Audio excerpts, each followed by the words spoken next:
Жалпыңыздар ассаламу алейкум. Ош шаарында, Оштун базарындабыз. Азыр навесасындагы унааларды сиздерге тартуулап көрсөтмөкчүмүн. Биринчи бөлүгүндө айтмакчы тартык YouTube баракчабызга кирип маалымат алып алсаңыздар болот. Бул видеодо көбүнчөсү ушул Кытайда азыр популярдуу болуп унаа Кыргызстанга алып келип аткан Чанган унаалары жөнүндө маалымат бере кетебиз. Андан башка дагы моделдеги маркадагы унааларды тартабыз. Бүгүн 30 ноябрь 2025 жыл. Кыштын акыркы күнү экен. Күзүн деген. Бирок аба ырайы бизде жакшы, 15-20 градус, күн ачык, көгүлтүр асман дегенде. Бул Чанган UniZ 2025 жылы чыгарылган.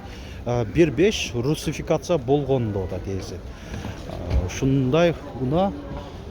Так. Азыр 360 градус камера азыр жаап койгон экен. Мындай көрсөтүп коюшу. Чоң монитор. Так, круиз контроль, салону ушундай кожада.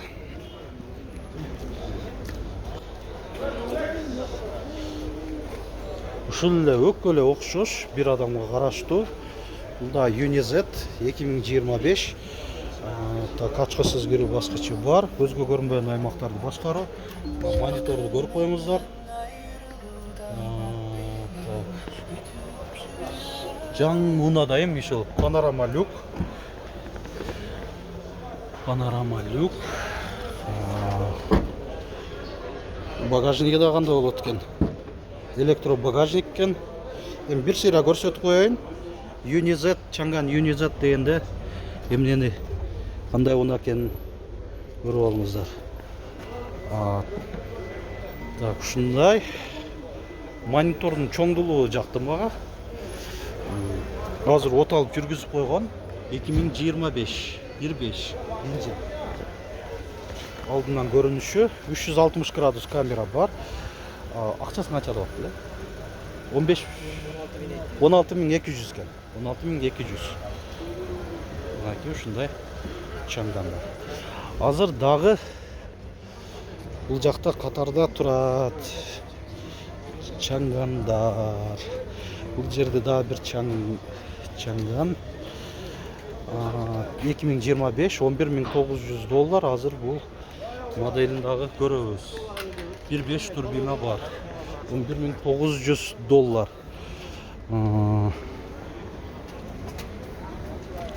X5 Plus экен, Чанган X5 Plus. Так, мында да люк бар, ачкысыз кирүү баскычы бар. Салон отуруп турат, муну көрсөтүп коеюн. Мынандай приборный панелдерин көрүп атасыздар, санариптүү. От алып жүргүзүп койду, барды тең санариптүү экен. Биягында жылытуу 2 позицияда бар болду. Так, анан бул жакта дагы жок. BYD электромобиль да турат бул жерде. Караңыздар. Ушундай жакшынакай эле экен, көрүнүшү жакшынакай. Кроссовер 360 градус бар. LED оптикалар 2000 так, жылы 2023 экен. Бул жагында баасы жазылып турат. 145 киловатт. 19500 доллар экен. 1300 километр жүрөт экен. Бир заряд менен. Бишкекке мында караганда барып келип алсаңыздар болот экен да. Барып келип алса болот экен. Так, модель. Ассаламу алейкум, бир көрсөтүп коеюн, биздин көрүүчүлөрүбүзгө. Мындайды мен өз биринчи жолу көрүшүм. 1300 километр жүрөт экен да, бир заряд менен. Заряд бензин заправка толуп болсо ошо. Бул не, плагин бе? Бензин, гибрид. Плагин экен да. Жакшы. Жакшы. Ушундай BYD экен. Бул бензин да болот да, ошо плагин болуп калат ошондо. Так, бул жагында бензиндики, бул жагында адашпасам плагин болгондо дагы бир неме болот. Туп-тура. Караңыздар. Бул жагында электро кубаттоо разъемдору бар экен. Ушундай BYD. Кытайлыктар элеп баштап атат ана. Так. жақта.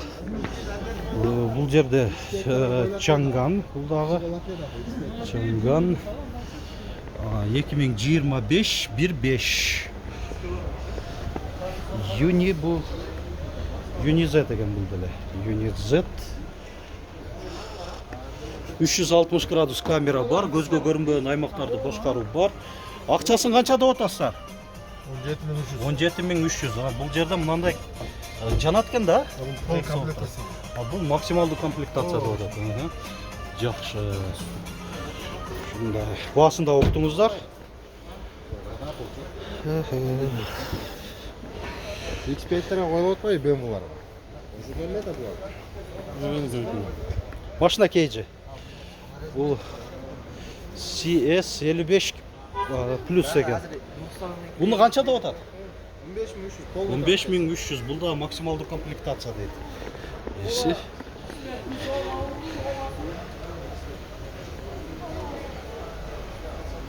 Қараңыздар. Мен өткенде Бишкекке барғанда Бишкекте осындай өтті көйіп кеткенде бізде Ошто да бардығы ошыл. Шындай Қытай ұналарын оқтап кетті. Юнизет, көңшесі Юнизет екен. Салонын көрсетіп қойайын.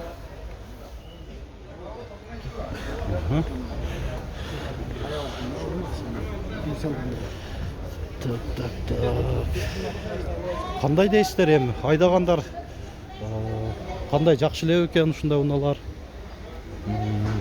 Өзіңіздердің пікірлеріңіздер, ойыңыздарды комментарийге жазып қалдырыңыздар. Мұндай жатат. Юнизеттер, көңшесі Юнизеттер популярды болып отады. Так, бұл жерде да бір электромобиль, 360 градус камера. Джили екен да бұл?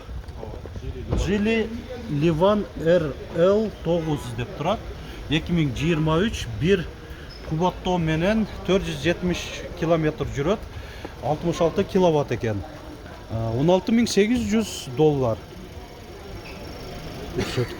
Қышқы дөңгелектөрдө проекция бар. Жол кейін ішінде жүру, датчик света дегенде 360 градус бұнда дағы бар, ачқысыз кіру. Екі режимдегі отырғыштарында памяти бар. Онаки панорама, Джили. Вот алаткен Джили фирмасы.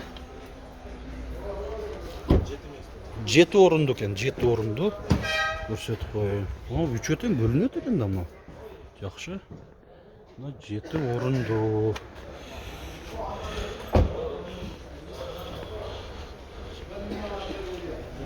Джили электромобиль. Жақсы. Так. Бұл че BYD-да сілерден емес пе? Ақшасын білмедің ме? Қаншада? 15.500. 15.500 BYD. Так, Ян Ап. Bir кубаттомен 400 километр жүреді. Так. 2025. Бұл жағында да камераларды қараңыздар. Қандай оқылады кәне. Бұл жағында да мына радар камералы. Ошы 12 камера, бұлар қандай оқылады кәне онда? Төртөлі көріп жүрсек, бұл жерде 12 камера қойыр тұр. Қытайлықтары қараңыздар ембе. Қандай заманлы болып барады да? 12 камера.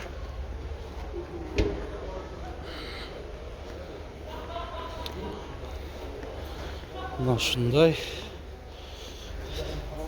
BYD-ден екен. Ақшасы 15.000 біле? 15.500. 15.500. Так, анан бұл жерде дағы CS75 екен бұл. Жаңға. 75 плюс. 2025 $16.900. Так, açılау екен.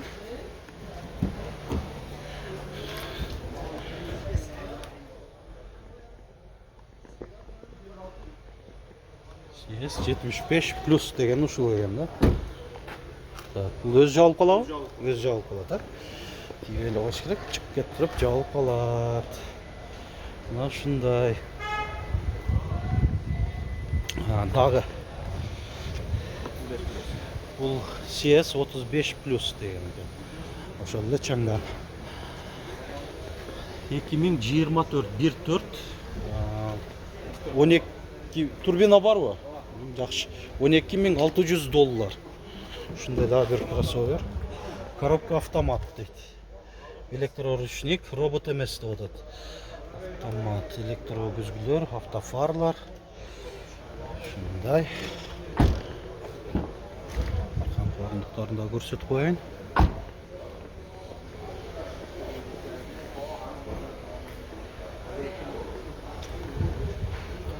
Қытайларлы. Ушул жалаң Қытай уналар мен жиынтықты айтақшайыз.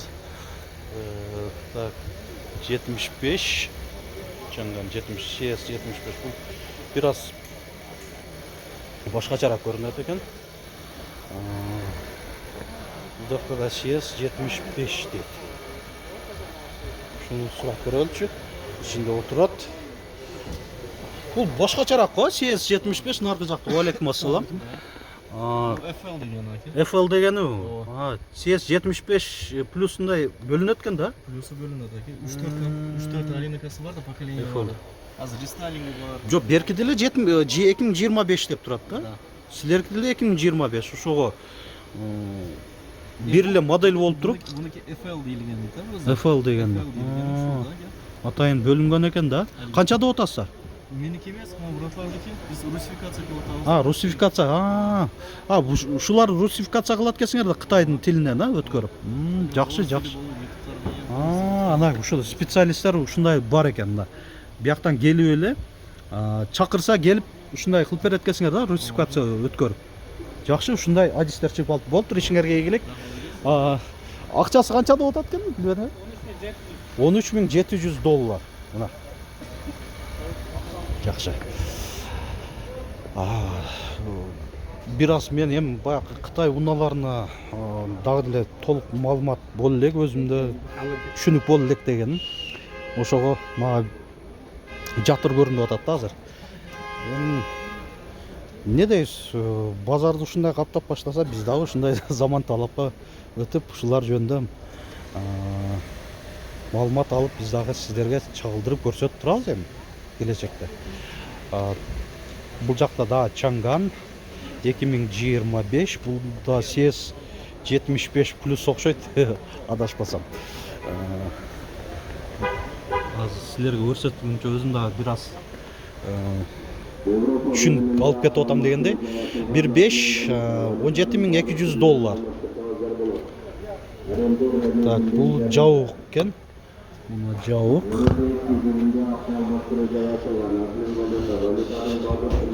Ооба. Түшүнүк пайда болот. CS 75 плюс. Бирок мага ушул дизайны жакты. Берки FL-ден көрөчү.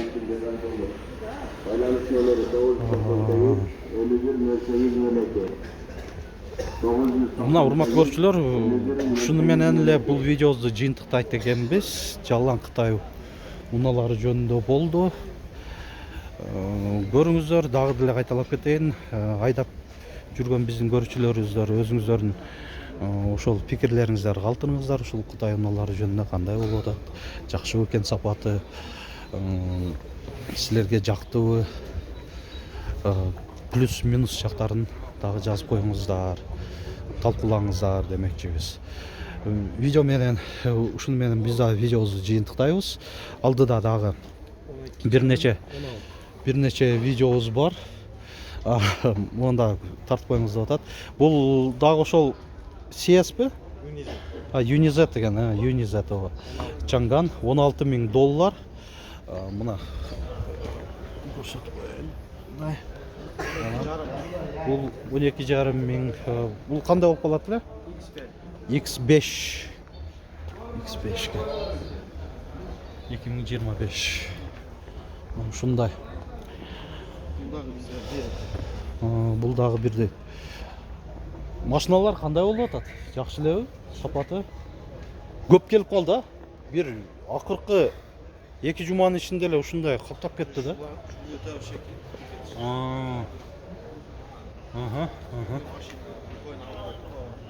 Ой, мында караганда өтө арзан болуп атат. Ушундай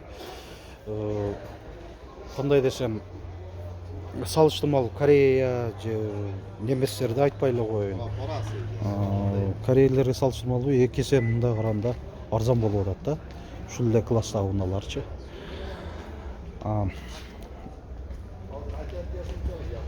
Видеолорубузду көрүп туруңуздар. Азыр да ошол айткандай бир нече видеолорубуз бар, аларды чыгарабыз.